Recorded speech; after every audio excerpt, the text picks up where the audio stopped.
Happy Memorial Day. It's May 25th, 2020.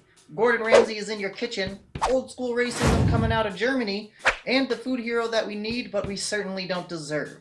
So, let's get you in on today's news. Uncle Jeff is at it again. Amazon has partnered up with the Food Network to bring you a massive catalog of cooking shows, recipes, and classes that can be accessed with Amazon TV or Amazon Echo. The real feature of this rollout is a new service where you can join live cooking tutorials with Food Network stars that will be able to answer your questions live as you cook along with them. That means if you have questions, you can submit them as you go, and if the chef didn't get to it on air, a moderation team will respond. The classes are taught by Food Network chefs like Michael Simon and Bobby Flay, as well as well-known food personalities like Rick Martinez, Mark Biddum, and bloggers like Desserts for Two's Christina Lane. And capitalism is as capitalism does.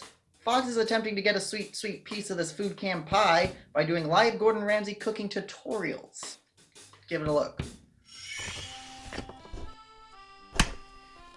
Computer, play Gordon Ramsay cooking tutorial. So I'm here to give you a masterclass on making perfect scrambled eggs. Oh, fuck off. You are so shit, it's unbelievable. I'm just scrambling them. Are you always going to be that rude and interrupt when I'm trying to talk? Oh, good Calm enough! down. Get out! Fox presents Hell's Kitchen Cooking Tutorials. Coming soon. Fuck off you fat useless sack of fucking Yankee danky doodle shite. Fuck off will you please, yeah? Can you... I went to school for this. You're a first class cunt.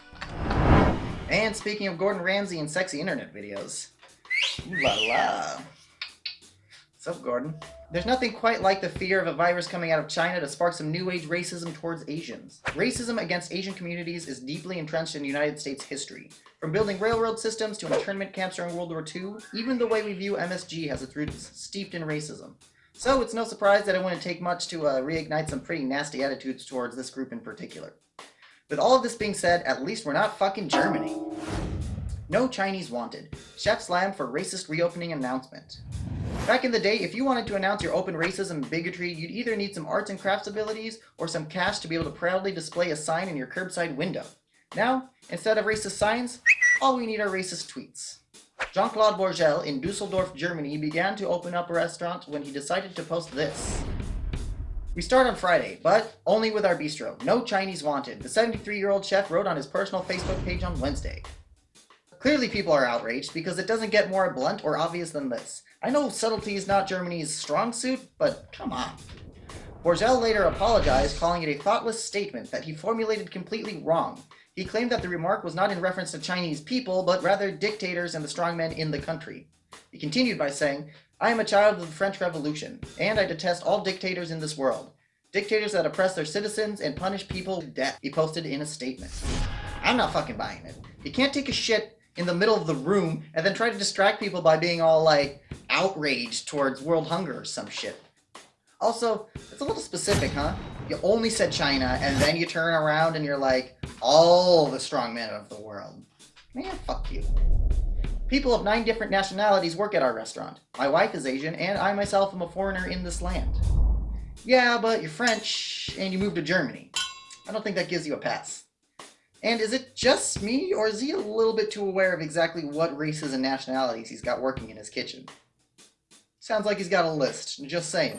Now that I've spent some time talking about the shitty things people can do, here's a little intermezzo of indiscriminate good. José Andrés is expanding his nonprofit's Chicago efforts to feed those in need. Now, I've talked a couple times about José Andrés and his nonprofit World Central Kitchen, and that's quite frankly because they are a beaming pillar of light in our otherwise unpredictable and cold and worrisome world.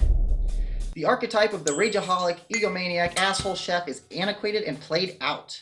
It's time for a new type of chef to take the stage. A leader that values empathy, patience, and understanding without sacrificing quality or control of his team or product. This is exemplified in José Andrés' actions around the world. I mean, he's been nominated for a Nobel Peace Prize, for God's sake. WCK has already delivered close to 18 million meals around the world thus far in places like Haiti, Puerto Rico, Indonesia, California, and Mozambique. The nonprofit is funded by individual donors, foundations, and businesses. The organization logged $28.5 million in revenue in 2019. Before World Central Kitchen, José Andrés was a well-known fixture in the food industry with multiple restaurants and Michelin stars. His charitable work started by participating with DC Central Kitchen, an organization that brings together local chefs to feed homeless populations in Washington, D.C. He was so inspired by the triage-style model of organizing local cooks and chefs to feed those in need that he continued to build the same infrastructure on a global scale.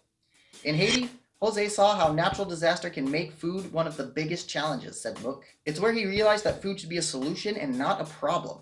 The same year, Andreas founded the World Central Kitchen. We started small, from feeding 1,000 people a day to 2,000. Year after year, we gained more and more confidence, learning and watching, said Andreas. If you're in an emergency and you need to feed people, why aren't there chefs on the front lines? That's why WCF was created. It doesn't matter where disaster strikes, because like I said earlier, this organization is indiscriminately good and goes wherever people need food. And to top it all off, WCK pays restaurants for food they donate, simultaneously helping businesses and people on the front lines of the pandemic. If you are going to donate to an organization, I seriously suggest this is the one. And that's it. The good, the bad, and the silly.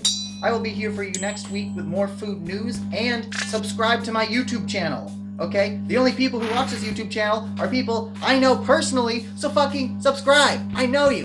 Also, don't forget to keep an eye out for full episodes this July 4th.